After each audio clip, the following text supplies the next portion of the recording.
because I want to take a moment to introduce our next speaker, our keynote speaker. I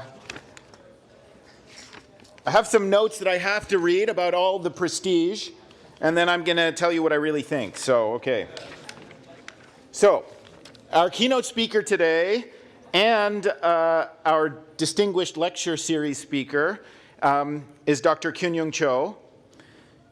Cho, as some of us call him, is a professor of computer science and data science at New York University and the executive director of frontier research at the prescient design team that's part of Genentech. He is also a CFAR fellow and associate member of the National Academy of Engineering of Korea. He said he might change the talk completely at the last minute, so I'm not totally sure what he's going to talk about.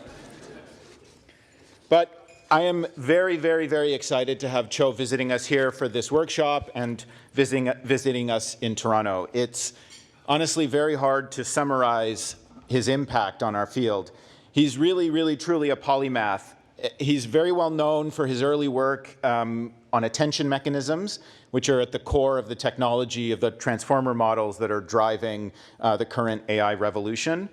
He was very well known for his work in neural machine translation, and now he's working on AI for drug discovery. So he's a hero of mine and an inspiration as I try to pivot myself. But I also have a special fondness for Cho because he is part of a small community of us that in the early 2010s were working on deep learning, really, truly in the foxholes together when it wasn't being recognized. And so I've been with him and seen as the field has grown to now accounting for most of the growth of the American GDP in the last year.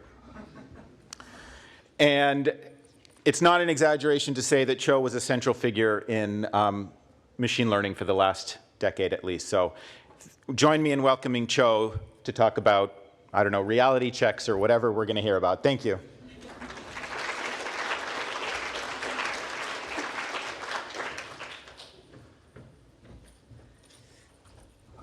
Well, thank you very much for a very gracious introduction, and then thanks for the invitation. It's always happy to be in Toronto. In fact, when was the first time I came to Toronto? Was 2013, I think, almost 12 years ago when we had a summer school run by CFAR. And Vector wasn't there here yet, but I would say that that was kind of, let's say, one of the beginnings. Anyway, so I was going to talk about the reality checks. It's a kind of pretty expensive slide that I have prepared for some of the talks this summer. But then I thought, well, this is a kind of a workshop on the foundation models for science as well as a scientific discovery. So perhaps I can talk about something else. By the way, if you want to hear about me talk about this, you can actually go to use this QR code, watch the YouTube video. I gave a talk earlier this year in Lisbon Machine Learning Summer School. So instead of reality checks, let's talk about something that I think may be actually more relevant to the scientific discovery. Although scientific discovery involves everything, so reality check is something that we need to do. There is a bit of that is about causality. And causality is something that always invokes a lot of different, let's say, feelings from the people when they hear about this word. But then what I realized is that this is actually probably the right time to talk about the causality thanks to deep learning or the advances in this kind of large-scale deep learning that is purely based on correlation. So I'm going to talk about what it means for us to think about the causality from the correlation-based method, because it turned out that the latter can really help us think about causality and then trying to discover things that are more causally aware. But before we talk about that, we need to talk about the difference between correlation and causation. It's like a very straightforward thing because we have all heard about how the correlation doesn't imply causation. And then I don't know if you have realized this, sometimes the causation may not even imply correlation either. So these are two different concepts. And in particular, let's think about the causal discovery. So here's one thing that you can find on the internet. Is that the Neptune, the planet, has a cycle of the 164 years. So it's going to take 164 years for the Neptune to come back to where it started, making a cycle, centered on the sun. And then the interesting thing is that somehow the distance of the Neptune from the sun and the air quality in Washington, D.C. are extremely well correlated. So what you're seeing on the right-hand side is the plot. So Neptune's been getting closer and closer and closer to the sun, and then somehow the air quality in D.C. got better and better and better. And it's uncanny correlation there. And then you have this is a correlation. Now, of course, this doesn't really imply the causation, right? So it's just a lucky coincidence. What happened is that, as I said earlier, Neptune had this cycle, and somehow the air quality regulations, a lot of them were introduced since the 80s. So since then, air quality has been getting better and better. And then just by the lucky coincidence, there was a time at which the Neptune was pretty far away from sun, and has been getting closer and closer towards the sun. So, okay, correlation doesn't really imply the causation. But of course, often what happens is that the correlation helps us make some predictions. And then those predictions can be very useful. I'm just saying this out loud because there is always a kind of a very strong argument saying that the correlation is pretty much useless and it has to be always the causation. But that's not true. Correlation really tells us a lot about how the world works. Thereby, often in a shorter time frame, we can actually make a very useful predictions. Now, I just made up the random, the useful case. So this is not really something that you need to take into account. But still, you can see that there is something that correlation already tells us about the world quite a lot. Let's continue on. And now we have seen this plot over and over, I'm pretty sure, on the internet whenever people talk about correlation doesn't imply causation. What is this plot? Is that this is a kind of illustration depicting the places on an aircraft that were hit by the enemy guns during the Second World War. And then what we see is that often is the wings that were hit most, and then some of the tail, and some of the center part of the airplanes. And now, looking at this, some might make a wrong conclusion, saying that, okay, so we need to make the wings really, really strong. And then we need to make the tails extremely robust so that whenever these parts are going to be hit by the enemy guns, these planes are not going to get damaged. Now, we know that that's wrong. Why is that wrong? Because if the airplane was shot in the engine, or in the cockpit, of course, those airplanes never actually made it back. So we never get to see them, right? So this is a kind of example of how again, the correlation does not imply causation in this particular case due to the so-called observed collider. It's a selection bias. We only get to see the airplanes that made back. Now, obviously, this also does not mean that this conclusion is incorrect or is not useful. It's actually pretty useful. In what sense is it useful? Whenever you can actually prepare your supplies so that you have an ample amount of the extra wings or the parts that are used to build the wings and the tails, so that whenever the airplanes or the damaged airplanes come back, you can actually fix them very rapidly. So in that sense, it's actually not useless or anything like this. So correlation doesn't imply causation. However, that doesn't mean that the correlation does not facilitate prediction. And the prediction is how we can actually make a lot of things that work better or the more efficient. So, and then what does that mean? Is that in fact, we have to, these predictions are useful in a very kind of short, let's say, time frame.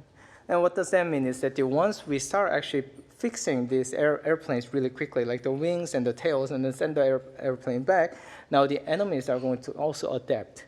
And then from there on, what they're going to do is not going to just focus on these wings or the tails that have been reinforced or fixed rapidly, but they're going to change their strategies. But until that point, this strategy of using a correlation in order to make a prediction, in order to make, let's say, intervene on the world, stays valid. So it's pretty fine. Now, what is really interesting about the causal discovery in this particular case, that is as opposed to correlation, is that it's actually not easy to draw the conclusions that I have just done together with you so far. What does that mean? Is that because there are so many different ways in which the causation has worked and that we have observed what we saw. There could be actually many different, let's say, ways by which the causation worked that we see the observation. And even though the correlations may actually look exactly the same, the underlying causal structures may differ from each other quite a lot. And then depending on what kind of structures or the causal assumptions that we make, the whole let's say, way by which we need to intervene will change. This is not that important, so I'm going to skip through. So then how do we actually know which one of these two plots? So I'm showing you the case where we have a part and then being hit by the enemy, being independent, are going to contribute to whether this airplane is going to likely to return or not, versus part actually chooses or decides whether the part is going to be hit more likely or not, and then given that one, whether the airplane is going to more likely come back or not. How do we distinguish between these two? One way to distinguish them is to actually run experiments. And then that's the kind of key distinction that we see between correlation and causation. In the case of the correlation, we look at the offline data that has been collected by all the others, and then trying to figure out what are the things that appear together, what are the things that do not appear together. On the other hand, when it comes to causation, we cannot really simply do that. Because, as I said, there could be many different causal mechanisms that can lead to the same, let's say, observations. We need to be able to intervene and then see what changes. And then based on how we intervene it, we'll be able to rule out some of the things that could not have actually led to what we saw after the intervention. In this particular case, what we can do is we can try to change the parts so that the connection from the part to hit is going to be severed or changed. But anyway, so what is the lesson here? So the fact that we need to know about, we need to intervene in order to distinguish or disambiguate the different ways by which, different causal mechanisms by which we actually make the observation of the world, tells us that what is missing from the prediction is the fact that we cannot really use prediction alone to change the world. In order to change the world, we have to rely on something beyond correlation, and then we need to go into the causation. And then this is what makes it really interesting, or this causality, what makes causality really interesting for the scientific discovery. Because scientific discovery is, on one sense, learning about how the world works, but on the other sense, is how we actually decide how to intervene on this world in order to make the world better, and then better for all of us. And in fact, beyond, or even more simply, causation or the causality really makes us avoid making stupid mistakes or the stupid conclusions. I'll give you another example here. So there is an uncanny correlation between the number of movies the actress Emma Watson appeared in and the number of votes that was cast for the Democratic senators in Michigan. It's crazy, how good the correlation is. Now, without thinking about the causality and then thinking about just correlation, we might actually end up making a stupid mistake. What if the mistake is that they say, I want to see more movies where the Emma Watson appears in. Let's say I'm a big fan. And in order for that to happen, I might decide to move to Michigan and then start voting for the Democratic senators in Michigan. And then we know, or maybe I'm wrong, but it's a difficult thing about the causality versus correlations. It's very unlikely that that's going to actually encourage Emma Watson to appear in more movies. And of course, vice versa as well. I might decide to raise a lot of money for Emma Watson to star in more movies in hoping that the, let's say, Democratic senators are going to win in Michigan. That's probably also not how it works. However, we get to see all those correlations, and then purely correlation-driven decision-making tends to, encourage us to make these stupid decisions, and how we avoid doing so is by thinking slightly beyond correlation. So why causality, prediction versus action? These are two different problems, and then when I say two different problems, I'm talking about the two different utilities. Prediction is fun. Prediction tells me about the current state of the world and how it works. And then it allows us to actually intervene on the world at a very short time frame in a very limited context. However, causation or the causality allows me to actually act on the world in a way that will leave the world, change it toward the direction that I want it to change. So this is really important. And what is really interesting is that since over the past couple of the decades or so, we have made huge progress in prediction. We know how to build amazing predictive models. And then we actually heard about it this morning as well. Those systems that you have heard about, the models of physics, biology, and chemistry, these predictive models are just amazing. And then it turned out being able to build those amazing predictive models is how we can actually tackle the problem of the causality rather than causation as well. Now, before I tell you how we can actually do so, I need to give you, we need to talk about one more thing. Oh, that said, I'm very happy to always have a discussion, so if you have any questions or comments, just raise your hand, please. So what is the thing that we need to think about? What is cause, or what is a mechanism? Now, there's one weird, let's say, confusion, in my opinion, that is prevalent in the society, is that the cause requires us to think about the actual mechanism. But that's not necessarily true. I'm going to get to why that is not the case by starting with defining a cause. There are so many ways to define a cause, and then I'm going to actually stick to a stochastic case if the word is stochastic. If the word is like fully deterministic, it becomes way more difficult for us to think about the cause and effect or trying to infer that. Just because if the things are not smooth enough, I think that we heard about it this morning as well in one of the lightning talks, there's no way we can actually find the solution starting from some random place, because we just have to get super lucky and then find the solution at once, or we're stuck. So we want it to be somewhat smooth, and then introducing the stochasticity or assuming the stochasticity in the mechanisms or the underlying procedure is a good way to do so. And if I assume that every variables in this kind of system is stochastic, then I can define a cause as a variable that changes the distribution over the outcome had I intervene or had I forcefully set the value to. So that is that the P of y, so y is going to be outcome variable, given, let's say, do, so I'm doing some kind of do operation on the variable x, so that I'm forcefully setting it to some value, some c, is going to change the marginal distribution over y, then I could say that, okay, that must be a cause. I'm going to call it a marginal cause, because you can imagine that there could be other ways by which we can define a cause by looking at some combinations of the variables. But let's just say that, okay, one variable at a time. This kind of makes sense, right? So if I intervene on one of the variables and the variable that I'm interested in, that is the outcome, changes its distribution, I probably did something. And then I did something, thereby change it. That sounds like the cause and effect to me. So let's take as a very simple example. There's yet another, very interesting correlation that exists between the popularity of the first name Sunny and the stock price of Salesforce. Since about 2005, both of them have been growing at an uncanny rate that is exactly the same. It's amazing, right? But then now let's do some thought experiment here. Is popularity of the first name being Sunny a cause of the stock price of Salesforce going up? So let's imagine that I'm going to go in, let's say 2005, go back in time, 2005. I'm going to start forcing people never to name their kids Sunny. Would that have actually changed the distribution over the Salesforce stock price? Or vice versa. I can go back to 2005, and I'm going to make another company and then spend tons of money to hire the great people who actually went and work at Salesforce.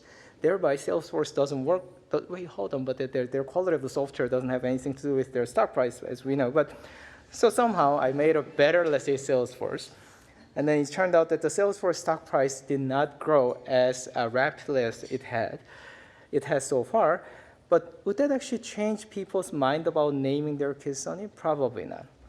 So it seems like this is a good example of saying that, okay, this is a nice criterion we can use to define what is a cause or what is not a cause.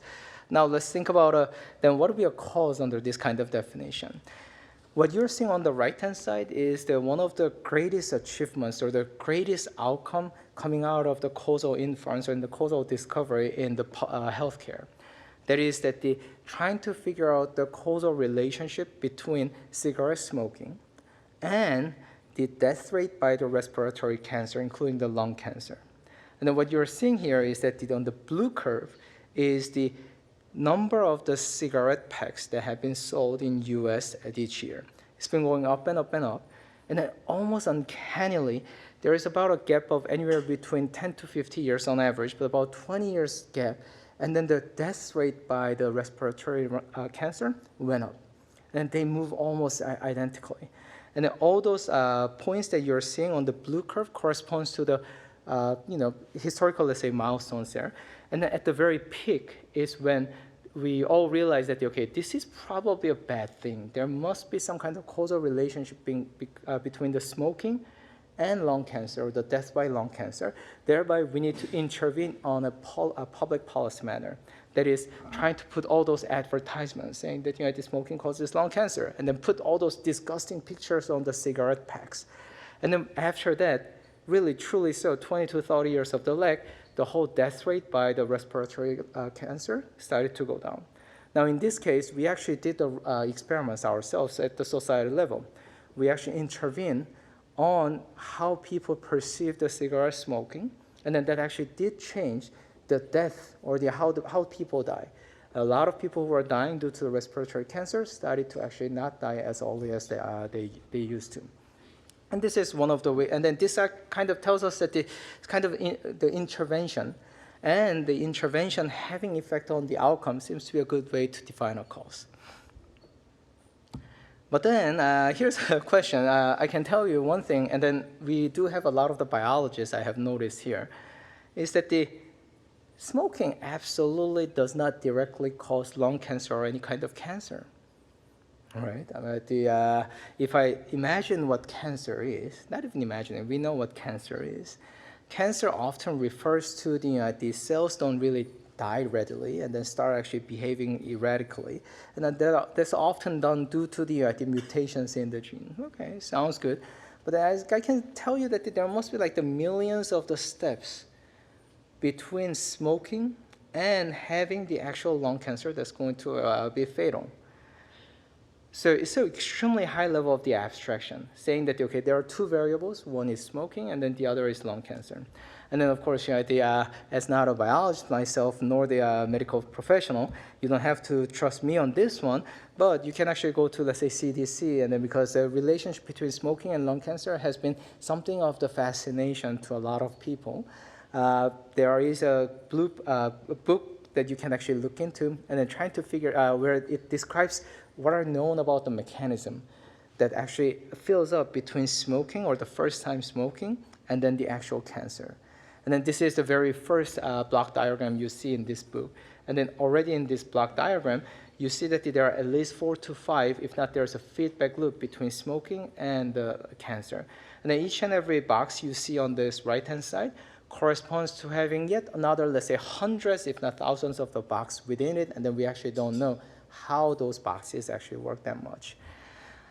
So when we think about the causality, it's not really about the mechanism or how the word actually works. It's how the word we think is actually much more about the way in which we define what the word is going to be for this particular, let's say, applications or the domain that we are interested in.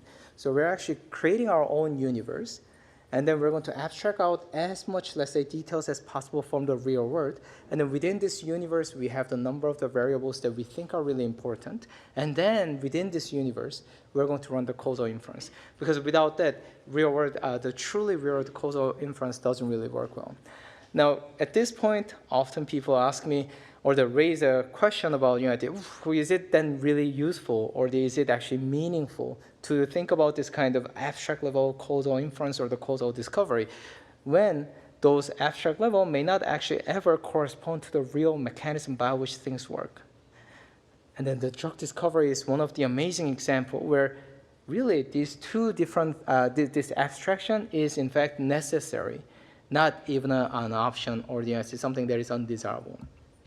I'll give you an example of aspirin. I'm pretty sure almost every one of you, including myself, has taken aspirin in our life at some point. And then that's true for almost everyone in the world. Aspirin is actually one of the wonder drugs. It has a minimal amount of the side effect, and it works beautifully for various purposes. Like if you have a headache, take aspirin. And aspirin is really old. In fact, Bayer, one of the largest and oldest pharmaceuticals in the world, named it aspirin in 1899 and started selling it around the world. One of the reasons why Bayer is one of the largest pharma still now. But then in 1971, that is after about 80 to 90 years later, the aspirin was started to sell worldwide. British pharmacologists figured out that aspirin works in this particular way by suppressing the production of the prostaglandins. I can never actually read them. Anyway, so that's how it works. So how does aspirin work? It took them like 80 to 90 years, and then received the Nobel Prize in physiology or medicine. But then even now, if you actually look into how aspirin works, we actually don't know exactly. We actually don't know exactly how it works physiologically, biologically, and chemically. We just know that it actually works for various conditions that we use aspirin for. And then we know that it's extremely safe. That's the reason why it's the off-the-shelf. You don't even need the prescriptions to take this aspirin. Now, I just want to tell you one thing is that this is a good example. There are many bad examples as well of the exactly same company, for instance, Bayer. You probably have heard of the drug named heroin. So heroin was, in fact, the actual drug that was commercialized by the Bayer around the similar time as a way to, of course, to lower the headache and all those pain, and without having any kind of addictive behavior or the addictive properties. It was actually sold as a kind of, let's say, replacement of the morphine because morphine is extremely addictive. Now, of course, it took us about 20 to 30 years before realizing that, heroin is actually worse than morphine for sure. But, there's always a thing that makes it really difficult. But causality and figuring out causal discovery and inference, and then figuring out the mechanism, those are two different things. And then this actually allows us to think much more kind of, let's say, like the widely and broadly. So then let's go into what we mean by inferring a causal effect. So I've been talking about the causal inference, causal discovery over and over, but that's actually all about inferring a causal effect from some kind of observed data or from the experiments. This is going to be, so then we need to talk about this universe. As I told you earlier, causal inference without narrowing down the universe in which you're going to run the causal inference doesn't make any sense. And then this causal, this universe can be described in many different ways, depending on what you want to, again, abstract out. But in this particular case, I'm going to assume that we are thinking about the directed acyclic graph. So we have all those variables that have some meaning, right? Some refers to some kind of quantities. And then there are edges that tells us about the causal relationship between these variables. And I'm going to use the acyclic graph because for now, I'm going to stick to this time invariant causal quantity. Now, obviously, that's very far from the reality. There's always a feedback loop in reality, but we're going to just look at the time invariant causal effect here. And then for each of the variables node, we are going to say that there is some kind of stochastic process that governs what kind of value this variable is going to take that is conditioned on all the parent variables, so the preceding variables. That's going to be the conditional distribution. And then once I have this, let's say, causal model or the universe in which I want to run the causal effect, then I can actually come up with many different, let's say, effects, types of the effect. Average treatment effect is going to be just looking at the cause variable, that is the treatment and the outcome, and then marginalize out everything else, and then trying to see how marginally saying the outcome is going to change had I intervened in a particular way to this treatment. Conditional average treatment effect is going to be something very similar, except that I'm going to fix some of those variables, so variables that are neither treatment nor the outcome, to some value. And then this conditional AT is actually one thing that is often computable and is very, very useful as well. So let's take as an example what we mean by the causal effect. So, and then in particular, the conditional average effect. So this is actually the real drug that you're looking at. There is a protein therapeutics or the antibody therapeutics called the Herceptin. So I work at Genentech and Roche, and then the Herceptin is actually one of the, I think the most representative example of the success of the bioengineering for the drug discovery. And then this Herceptin was designed to treat the breast cancer. And it turned out that the Herceptin is only effective if the breast cancer patient has the overexpressed HER2 gene. And that's the interesting thing. If you did not look at this particular, let's say, aspect, that is that whether this patient had the overexpressed HER2, then the average treatment effect of the Herceptin on the, let's say, survival rate of the breast cancer patient is actually close to zero. There's almost nothing. However, if you look at this conditional average treatment effect, Herceptin literally changed what we mean by, let's say, treating patients with breast cancer when the patient has overexpressed HER2. And then this is the reason why we need to think about the different types of the causal effect quite a lot.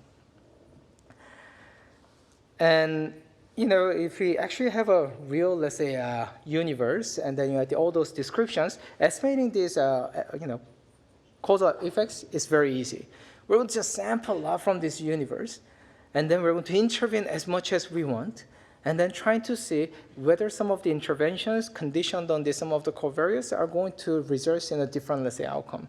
It's very simple. Unfortunately, that is not the case. So we don't have often the access to the whole universe, nor an ability to sample enough to get the, let's say, statistically meaningful estimate of this effect. Thereby, we have to be a bit smarter about it. And there are two kind of, let's say, situations. One situation is where we have a lot of the data that has already been collected. Some are intervened, some are not intervened. Then we can use some of these algorithms that people have come up with to estimate this effect, such as inverse probability weighting. So I have collected all those. A is going to be the action or the treatment, X is going to be covariate, and then Y is going to be outcome. And I collected all those triplets, and then I can use some kind of, let's say, inverse probability weighting in order to estimate what the outcome is going to be had I changed the action to a particular, set the action to a particular value. And then there are so many different, let's say, such an estimation algorithm. If we don't have such an estimation algorithm, nor that the data is there, then what do we do? As in any kind of scientific discovery, we got to run experiments. Because at the end of the day, we are talking about the real world, so we need to run experiments. And then one of the gold standard or the silver standard, whichever you want to call it, gold standard approach to running experiments to estimate the causal effect is a randomized control trial. The randomized control trials is horrible, by the way. It's extremely difficult. However, what is nice is that this one really, at least for estimating the K or the 8, this is perfect. We're going to recruit a lot of people, and then we're going to split those people into the placebo group and the treatment group.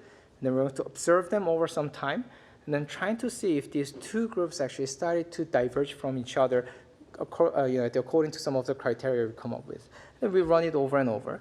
And I don't have to talk about the RCT anymore because after the past pandemic, we have all become the expert in RCT because somehow we are able to see in real time the phase 1, phase 2, phase 3 randomized controlled clinical trial for the COVID vaccine like within a year. That never happens. Any kind of drug that you can think of, if you want to look at the entire thing from the entering the phase 1, so getting the IND status, all the way to the approval, it takes like anywhere between 5 to 50 to 60 years, and then sometimes it never ends.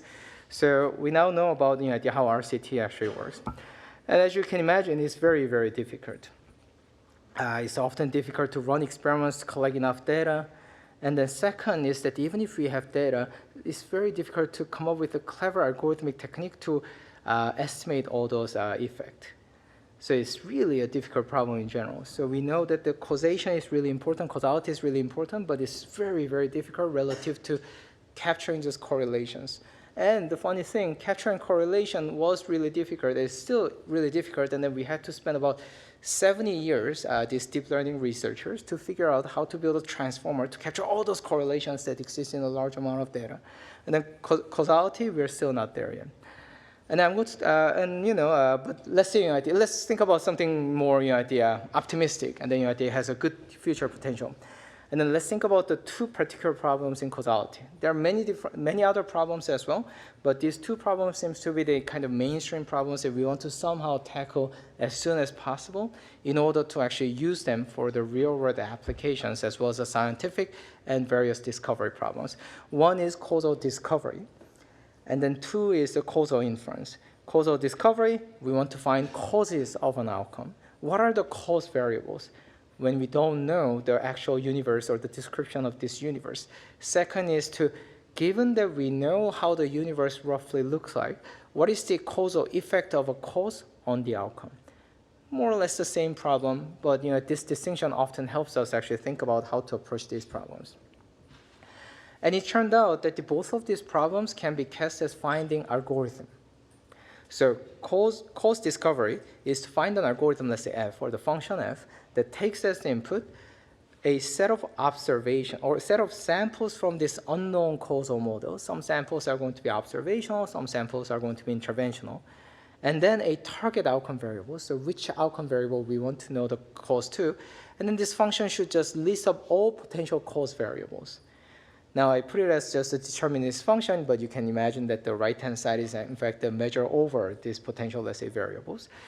And then causal inference is going to be again similar thing, but here because we assume that we know how the universe looks like, what we're going to do is to take as input a set of samples, again observational or interventional, from this unknown causal model, and then this function compute the causal effect of the interest directly. But more or less, you can see that these two are very similar thing. And then until recently, I would say that or even now, how people solve these problems is to sit down and then take a lot of courses, talk to your advisor over and over, talk to your peers and then friends, and then watch some YouTube videos, and then think about it really, really hard, and then try to come up with the algorithm. And then after some thinking, after a few years, they're like, there you go. This is how the algorithm is going to be. Write it down, and then prove the various things. You want to prove the identifiability, or the identifiability is about the problem, but let's say problem was identifiable. You want to prove some consistency, unbiasedness. You want to look at the variance. You want to get the convergence rate and so on, and then run a very simple empirical experiments. But you actually don't need to run the empirical experiments because you proved all the nice properties. So why would you do that? But that's how we used to do, or at least how smart people used to do. I couldn't actually come up with any of these new algorithms myself. But now, this is where the kind of, let's say, large-scale machine learning come in, is that we now use machine learning to find algorithms for us. In fact, it turned out that most of the problems that we are interested in, including the causal discovery and causal inference, we don't know how to come up with an algorithm ourselves.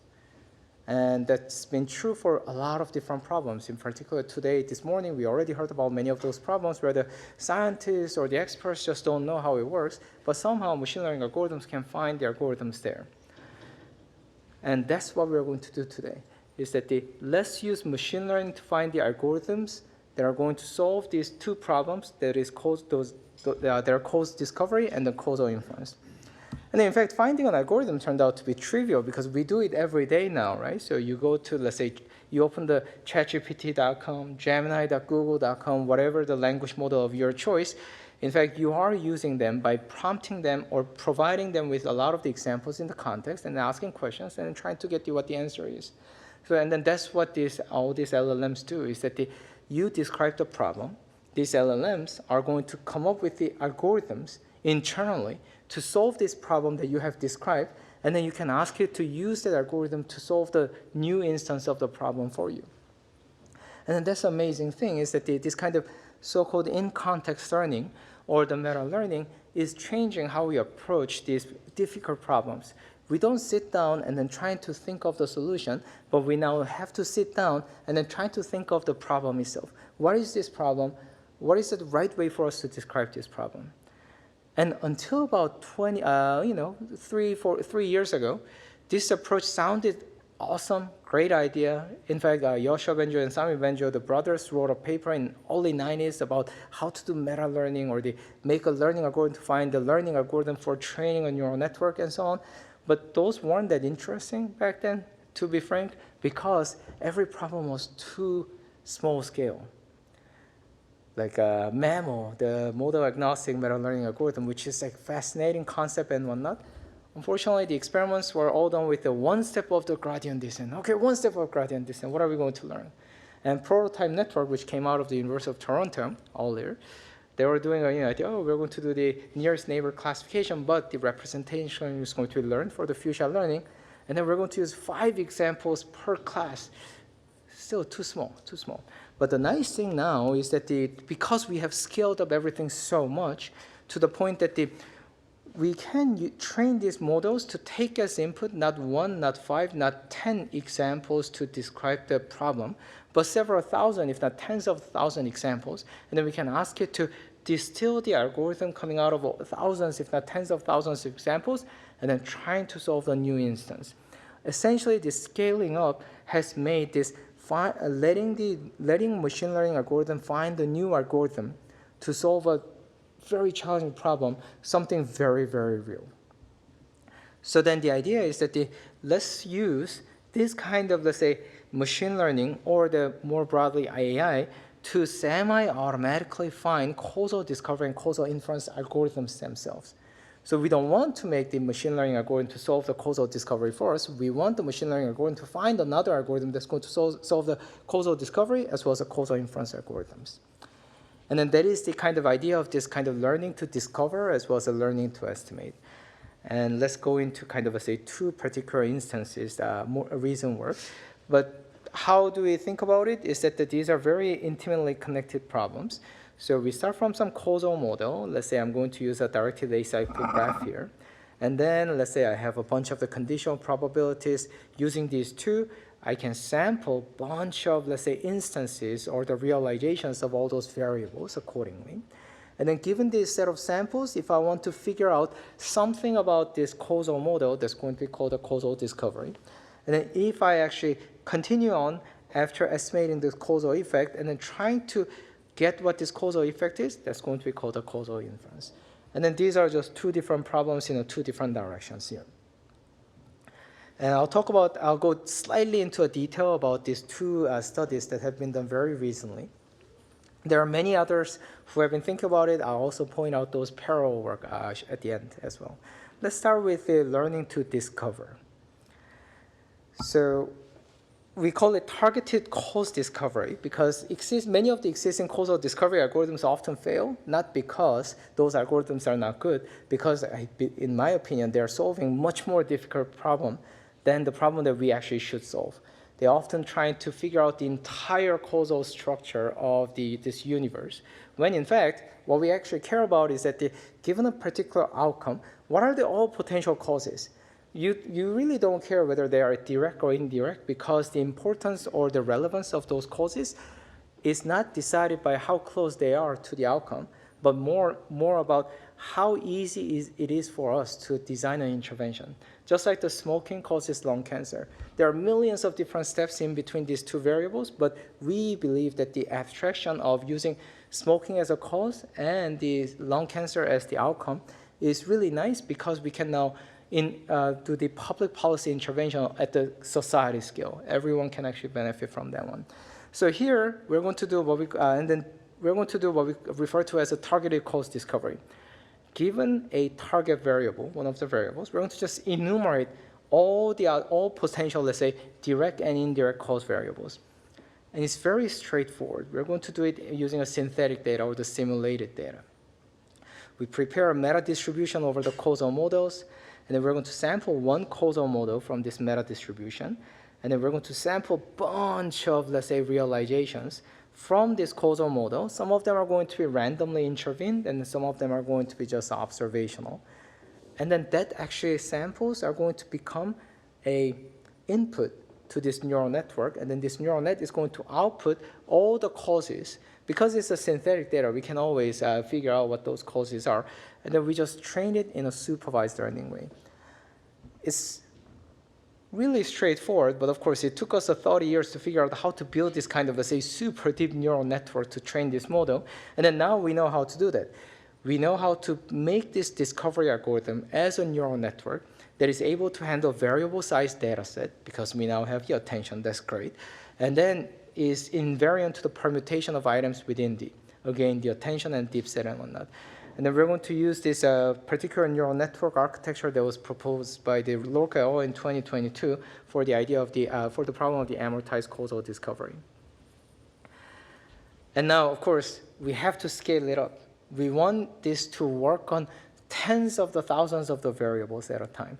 And then what that means is that we need to get the samples, hundreds of the samples from each of the tens of the thousands of the variables, and then this is going to be just an input to this neural network. So we need to somehow scale it up. We know how to scale up all these algorithms very easily, but it turned out that if we know what the problem is, we can always come up with even more scalable learning algorithm. And in the case of the targeted cause discovery, we can actually come up with a kind of clever way to select a subgraph instead of the full graph without losing the accuracy, and then trying to train this model in an extremely scalable way. And then once training is done, we can also run the inference in a scalable way by subsampling a lot of, let's say, subgraphs in a very careful way and then combine them all together. If we wrote this paper this year, not last year, we would call it a test time scaling, right? But we didn't actually call it. But yes, that's what you do. That is that you sample more, and then you get better.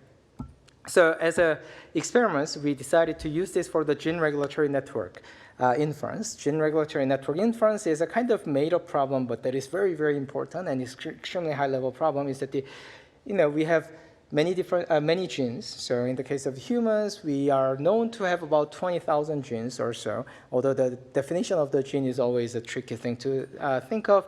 And then every species has a different number of genes. And then what we want to know is that there are some genes that we know are very important for a particular, let's say, conditions. There is a phenotype. And then often we cannot simply just intervene on those genes directly because maybe we don't know how to do that. Maybe that's going to have a different, let's say, side effect. So then what we want to figure out is that what are the other genes that had we intervene is going to either up or down regulate this target gene that we wanted to intervene in the first place. And then to figure that out, we need to have this kind of graph, directed graph of the genes. And then how to figure that out is a big question. It's a very difficult problem, but it is relevant, despite the fact that it's a made-up problem. And then we're going to use the simulator called the Sergio by the Dibiania and then Sinha from 2020. So what we do is that we're going to randomly select this kind of, let's say, graph structure using random graphs or scale-free or stochastic block model with 1,000 variables only. And then using that graph and using this Sergio simulator to produce all those samples. We generate all those samples of the expressions. And then once we generate all of them, we're going to train this neural net to predict this kind of, let's say, causes for each and every variable. Now, we're going to test it not on this simulated data, but on the real data, on the real gene regulatory network. I don't know what real gene regulatory network even means because it has to be a time series, but we look at it static way of the E. coli as well as the yeast, where we have a very good idea how the genes in those species interact with each other. And then the number of genes is much greater than the 1,000, let's say, nodes that we use during training. So in the case of the yeast, you can imagine about having 4,000 or so, let's say, genes. And then we're going to compare it against the many existing baselines. And then this is what you see there. And obviously, the answer is that the rightmost one is the proposed one. It works beautifully, great. But what is really interesting is that the correlation alone baselines don't really work well. It's actually as good as a random baseline. And then this really tells us about the correlation versus a causation. And in this particular case of the gene regulatory network, causation matters a lot because the goal is to intervene on some of these genes in order to make sure that the target genes are going to be either up or down regulated.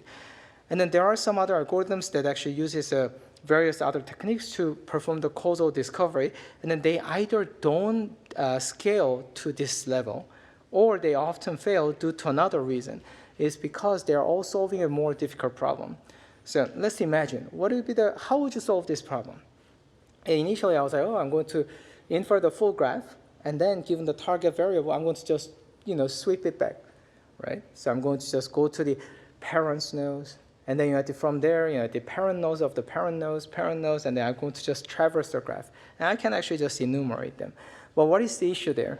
If I make one mistake in one of the edges in this graph, I'm going to miss all the parent nodes or the ancestor nodes. And then that's how you actually check what kind of algorithm this meta-learning or the learning to discover tell us. So two curves that you see, Gini3 and then Avicii, are the ones where they actually infer the full causal graph, and then we do the graph traversal afterward. As the distance between the target node and the potential cause nodes increases, the error rate goes up. That's a natural way. However, the TCDDL, so targeted cause discovery with the deep learning, the error rate is actually flat with respect to the distance. So it has actually come up with the algorithm that is not based on inferring the full graph structure, but perhaps running some kind of pairwise independence testing. However, pairwise independence testing is, in terms of the statistical power, is a horrible algorithm because we need so many samples, but somehow this algorithm is inferring this kind of, running this kind of relationship, or inferring this kind of independence relationship with a very limited number of samples. We don't know how it works, but this is kind of, let's say, the signature that we can use to know that the given this description of the problem, here's some new algorithm that has been discovered by this neural network that we have trained. And this really tells us that indeed, how we think about a way to come up with the algorithm is so limited, while this neural network can always come up with their algorithms from a much greater, let's say, hypothesis space. So we decided to apply to, of course, a human cell line as well, in particular on the using a perturb-seq data set derived from the K562 cell line of a patient with leukemia. And then what we see is that indeed this algorithm actually does recover a lot of genes that are known to be the cause of one of the particular, let's say, oncogene that we look into. And then of course, some others are not verified in the literature, but this actually gives us a good, let's say, way to go forward, because now we have an extremely scalable cause discovery algorithm. And then all we need to do is to make a simulator more diverse and then trying to create a more synthetic data and then train this model. It's going to get only better and better. So that was a learn to discover. That was cool. Now let's look at the learning to estimate. That is that how do I estimate or infer this causal effect? So learning to estimate is going the other direction, right? So starting from the causal model, I have a set of samples. Now, what is the causal effect there? That is that if I intervene on a particular, let's say, variable, what should be the output? Now, this causal effect can be anything. I just wrote down as the expected outcome, but it can be any function of the expected outcome at some point. And in the synthetic data generation phase, it's very simple. We just do Monte Carlo. We're going to just generate tons of samples and then trying to estimate this causal effect however we want. If we have access to everything, causal inference is trivial. So during the training time, we do that. And then once that's generated, we're going to use a set transformer ++ in order to take as input all those samples and then directly regress into this causal effect. So does it work? It looks like it should work, right? It's very trivial. So because one lesson that we have learned over the past, let's say, 15 or so years is that if you have any problem that is difficult, make it into supervised learning, then we can solve it. And this is one typical example of that. It's a very straightforward supervised learning. So we tried it on some simulated, low-dimensional simulated cases where we know that they are identifiable, and then we know that there are existing estimators that should work, and that they do work. And then we tested, we compared it against this, what we call as a black box causal inference. And then what we see is that on all these cases, black box causal inference always outperforms or performs comparably to the existing standard estimators. And then in a sense, this is a great news. And in particular, the fact that these black box causal inference algorithms work with a smaller number of these samples makes it extremely attractive for the future causal inference problems. Now, furthermore, what is really interesting is that we can now make up these situations however we want.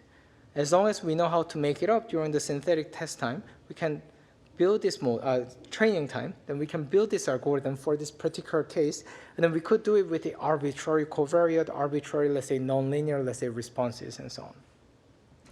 And actually, this is the most exciting thing that we noticed back then was that can it actually come up with the estimator where we know the problem is identifiable, but we don't have a good estimator? For instance, what if we have both the instrument variable and the confounder? The standard approach nowadays is to just decide which one is going to be better and then choose one of them depending on the situation. Or what if I have a RCT, so randomized controlled trial-based data, and the observational data? How do we mix them up? We don't know yet. If we knew, then our clinical trials would be substantially shorter and more effective than now. And then what if we have two different confounders together with associate differently with the RCT and observational data? We don't know how to do it better than just narrowing down into a simpler case. And it turned out that this black box causal inference algorithm, this approach, can come up with new algorithm that actually works pretty well, taking into account all the samples that are available. So we tried it on a kind of a say semi-real world data. It's a real world data, but it's from the long time ago. So it's a paper by the Lalonde, 1986, where they actually tested the effectiveness of job training program, the national supported work (NSW) demonstration from 1975. And then in fact, in this case, what is really interesting is the real world data, and then they actually do have the observational and the randomized control trial as well. So we can actually compare this. So compare this kind of offline algorithms to the randomized control trial based on the outcome. And then what we see is that the black box causal inference, of course, gets us almost perfectly to what was observed using the randomized control trial. That's the green box, and then the closer to the blue box at the top is better. And then many of these existing algorithms often fail. And what is unfortunate is that in many cases, they flip the effect sign, and then that's never the good sign. So I'm going to wrap up. So I started by talking about how the causality is important, but I didn't mean that the correlation isn't useful. Prediction based on correlation is still useful on its own, and in particular as a guiding signal for optimizing existing systems. But if we want to directly intervene and alter the system or alter the whole world, then we really have to understand the causal relationship among all these variables of our choice. We have to somehow choose the variables. There is a problem of the causal abstraction. That's a kind of a much more difficult problem. I'm going to skip that one for now. And then in doing so, if we forget about the causal abstraction for now, we need to solve at least two problems. One is discovery. So what are the causes of an outcome of interest so that we can actually design our intervention? And the estimation is that now that I have run all those experiments and collected data, what are the actual causal effect of the particular cause that we have chose on the outcome? And it turned out that it's really, really difficult, and in particular challenging for us. It's not easy to come up with a new estimation algorithm. There is a reason why we all use a maximum likelihood estimation in the machine learning. There are a lot of different estimation algorithms, but it's really difficult to come up with an estimation algorithm that is new and better than the existing ones. It's just because I don't think we've evolved to come up with the new algorithms that readily. But perhaps these problems can be tackled more readily by machines. So we're going to turn this problem around into a supervised learning by creating a large number of diverse synthetic examples. Now, they don't necessarily have to be synthetic. If there are some natural, let's say, data sets like this, you can always use them. And then training a permutation invariant or permutation variant if you're actually trying to solve the other problems like the active learning to solve discovery and estimation problem. And then what this means is that the causality, the problem of the causality can actually turn out to get help from the deep learning. Often people, me included, we've been thinking a lot about how are we going to incorporate causality in order to make this kind of deep learning-based systems better. Turned out the other way around also works. That is that can we now use the power of this deep learning in order to do better on the causality? Then we look at two of these studies, and in particular, what is really interesting is that this black box causal inference is something that a lot of people started to think almost simultaneously, especially the one here as well from University of Toronto, Rahul's group, and also from Germany as well. And then what we have seen is that there is definitely a big potential for causal inference with deep learning. An interesting thing is it's not even about the causal inference. For any kind of inference problem where we don't know how to write down the algorithm ourselves, we should use this kind of approach. And that's just a teaser. It turned out that this approach is extremely general, and it can be used to build a new mutual information estimator and all the other statistical inference estimators that you can imagine. Now, obviously, we are just at the beginning, as far as I can tell. There are a lot of the issues that are really interesting and also worth pursuing. One is that, okay, can we actually think about some guarantees here? Because at the end of the day, why do we want to solve this kind of statistical or the causal inference algorithms? Because we want to, in fact, make decisions. When we want to make decisions, we have to know about how certain or how uncertain these predictions or the inferred quantities are, and how that uncertainty is well calibrated. Can we actually come up with some better guarantees? Second is, can we actually now go from the usual learning theory to the meta-learning theory, where we are talking about the generalization under and beyond meta distributions. So it's really interesting thing because there is some structure here that did not necessarily exist in the usual statistical learning theory because all the inputs are sets. And then these are sets of the samples drawn from some distributions. So there is a very natural kind of similarity notion that we can exploit. Can we actually use that to come up with a better theory? Third one that I can imagine is how do we extend it to a much higher dimensional problems? And then this one is more or less on the side of the asking whether we can be creative. That is, can we systematically come up with realistic high-dimensional data generating processes? It's really difficult. You can always make a very complicated function in a low-dimensional space, but if you try to come up with a very complicated distribution in high-dimensional space, what you notice is that whatever you did is going to make it just look like any kind of normal distribution in high-dimensional space. So how do we actually avoid that one? Very difficult problem. We have some thoughts on this one. Lucius, the first author of the second paper, has a paper being presented actually as we speak at EMLP on how to use the pre-trained language model to generate this kind of a complicated high-dimensional data. Now, so I did show you some of the examples that are somewhat real, but obviously those are still kind of toyish and made-up problems. We must really test this approach on real and critical applications. And then that's the only way for us to convince the practitioners of the causal inference as well as the scientific discovery of this kind of new approach. And that actually concludes my talk. Thanks for listening.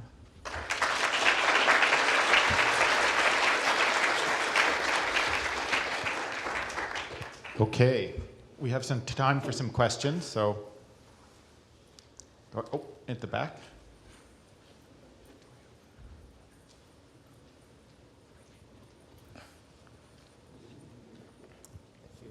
Joe, thanks for coming up to Toronto. Good to see you. Thank you. I got the sense from the first stage, like the causal discovery, sort of the order of variables you're operating at, like it seemed like synthetically you're sort of like around 1,000, and then you were able to extrapolate that up to sort of more than 1,000. From the second part on the estimation, I didn't get a sense of like what order of variables you're dealing with, and sort of like that 1976 study, like how many variables are involved, and like, so one question is like, are you on the same order algorithmically in terms of number of variables? And then more generally, I'm interested in like, how do you need to tune the number of variables in the synthetic case to match kind of the real world case? That's a great question. So in the case of the first work, we got really lucky because we had this amazing simulator that is both stochastic and then diverse and is very realistic.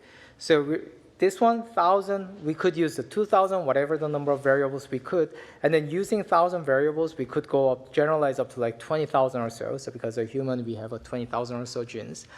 Now, in the case of the second one, we wanted to demonstrate a lot of different cases, and then this is the one issue we ran into is that how do you come up with a realistic and interesting high-dimensional, let's say, data generating processes? So when we were working on this one, we didn't have too much of the ideas. There are some papers like the TAP-PFN and whatnot that actually uses a tabular data and then try to generate all those different things. But in this case, we stuck to about whatever the number of variables you see here, about anywhere between 4 to 12 variables only. And then beyond that, we had to be careful because many of the mechanisms turned out to actually collapse onto each other. Some of the variables are essentially not there, although we added the MLP looked like a linear function and so on. So in this black box causal inference case, it's almost always up to about 12 or so. In the Lalonde, if I recall correctly, there are 12 variables that we have selected and used. So it's much lower dimensional setup. We need to actually go into high dimensional setup, and then that's where the kind of thinking about the problem as well as the simulation actually comes in. Oh, question over there.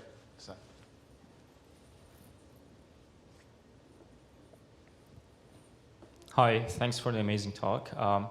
So my question is almost about like the limitation that you mentioned about a generalization of these methods.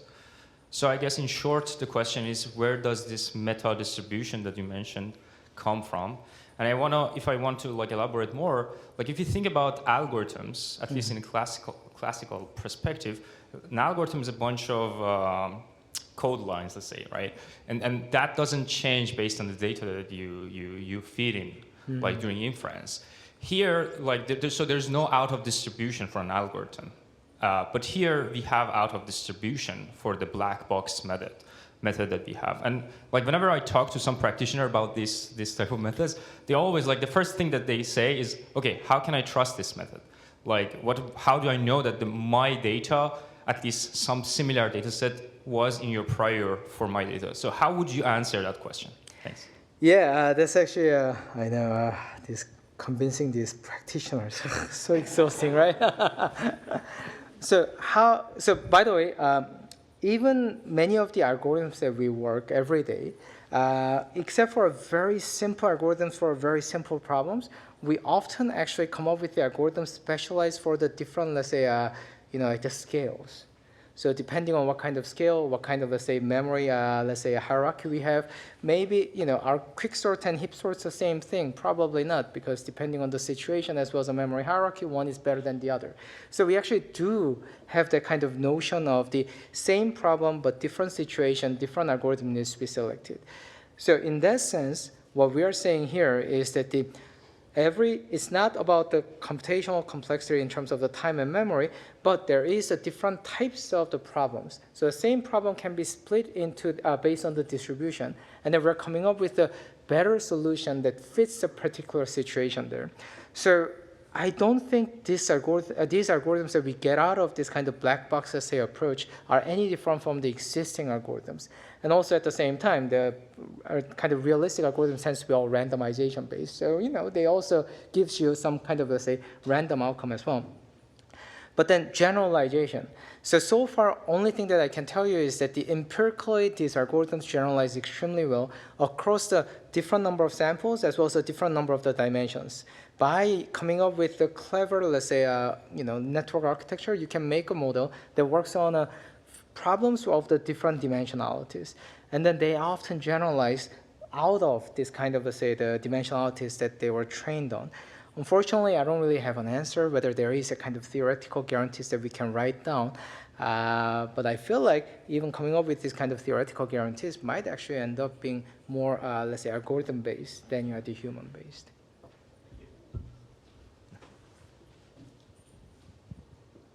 Hi, actually, thank you so much for such a great presentation. I do actually have an hypothesis. I want to see, basically your thoughts, right? Do you think whether, large language models or the, large word models actually implicitly learn a specific causal mechanism, that, if we search truly, the input variables, let's say that the input of them is the input variables, the output is the outcome. Let's say that can we search, for that hidden mechanism and try to find that out, and actually maybe that's the most scalable way to do it? So absolutely, in a sense that let me just go back to where I defined the cause, okay. So what is amazing about these transformer-based large-scale language models is that these models are going to capture every single correlation that exists in the data that was ingested, like every single correlation. And every single correlation there implies that some correlations that were part of this kind of intervention-based samples within this data set. If you look at all the data on the internet, all the data that all those companies have collected, or all the data that we have actually contributed by actually playing around with this kind of, language models or whatnot, are sometimes interventional because we actually intervene by actually providing our own answers and questions and even up and down signals and so on. Now then, what that means is that if you look at these language models are going to actually have both of these terms on the left and the right-hand side. It's going to be some mix of that. Now, how do we actually choose left one over the right one? We can probably do that by using some kind of clever prompting, but can we actually do that in a more systematic way that is more controllable so that if we want to check out this kind of interventional distribution, we do this and then we get it. If we want to check out the observational distribution, we do that and then we get that. That's, I think, the important question we need to ask. So can we choose which one of this mixture that components that we can choose? Yes. Okay, I'm gonna use my MC privilege and ask you a question. Okay, so thank you for the talk. It's very, very interesting. I'm gonna push a little bit on using synthetic data. So if we go back to the world of correlations and predictions, I don't think we've seen an example where we've gotten to build a predictor at the level and the sort of impressiveness of a large language model bootstrapping from a completely synthetic approach. So the synthetic approaches that we use now for data generation in that world are relying heavily on priors that are learned by these models on real world data. So I guess the question is, instead of following these synthetic approaches, should we be collecting, vast data sets of RCTs and A/B tests that we've run in the real world to capture causations that really, or data of actions and outcomes that capture the richness of the real world? Right. So I have actually two things I want to point out. Share two ideas that I want to share there. One is that I think that we've been making a big mistake in building simulators, and then that's why we have been failing using this kind of simulated data or the synthetic data.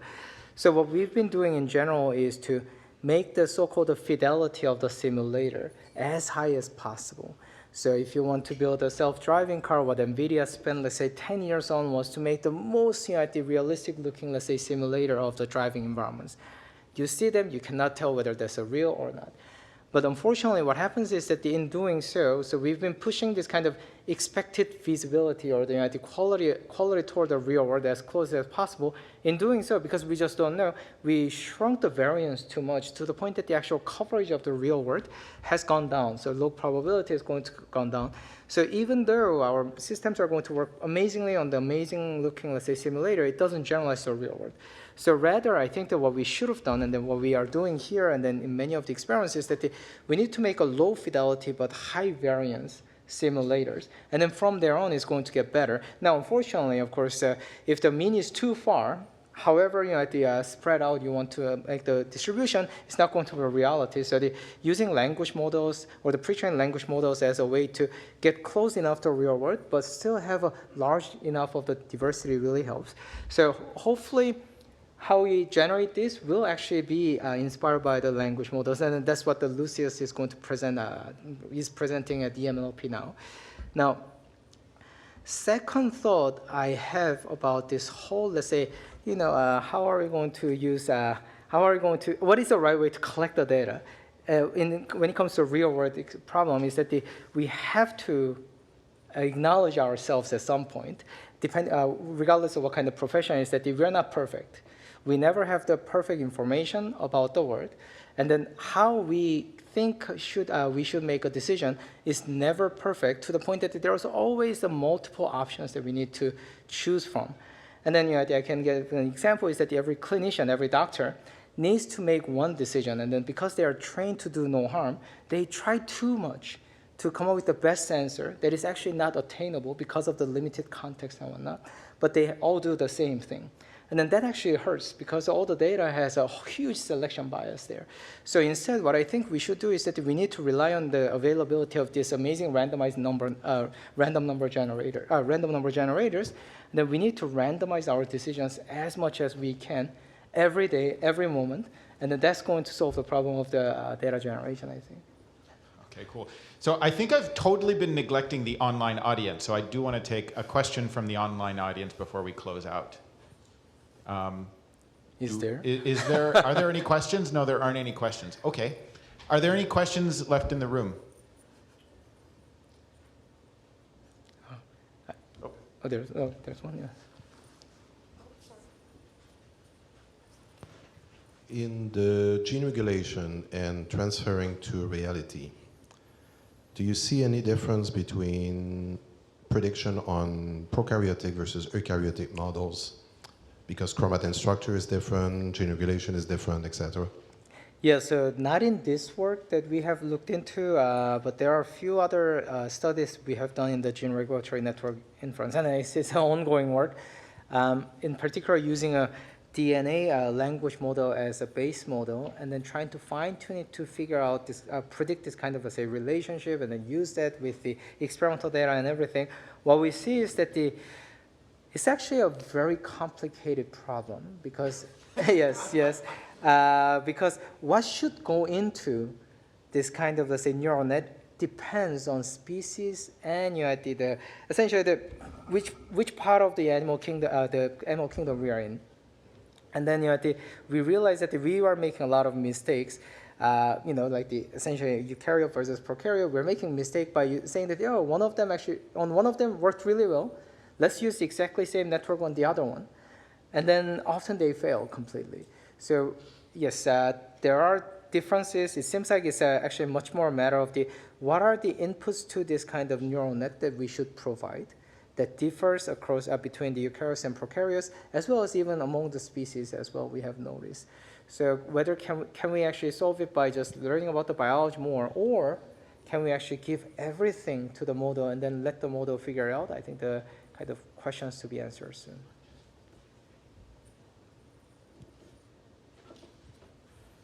Any more? Oh, yeah. I'm just a bit confused and would like to ask, I would come from a physics background too, so if you have a simulator that can generate you realistic synthetic data that you want to use, then don't you already understand the causal effects? Yeah, so that's actually, so that's a great question. In fact, that is a great question because I think that this is what I can use, is that the fact that we know there is an algorithm or that there is a way for us to estimate the actual effect doesn't necessarily mean that we know how to do that well, whether we can find the very efficient and effective algorithm. That's the one thing. And then second thing is that that's the difference between machine learning and then many of the other part of the science, is that many of the algorithms that we come up with and the findings that we have are all about generalization.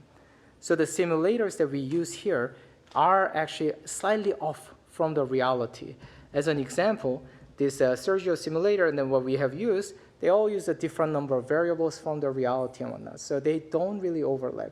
And then that's where this kind of, let's say, generalization theory of the future should come in, is that will we be able to characterize this generalization across different problem setups?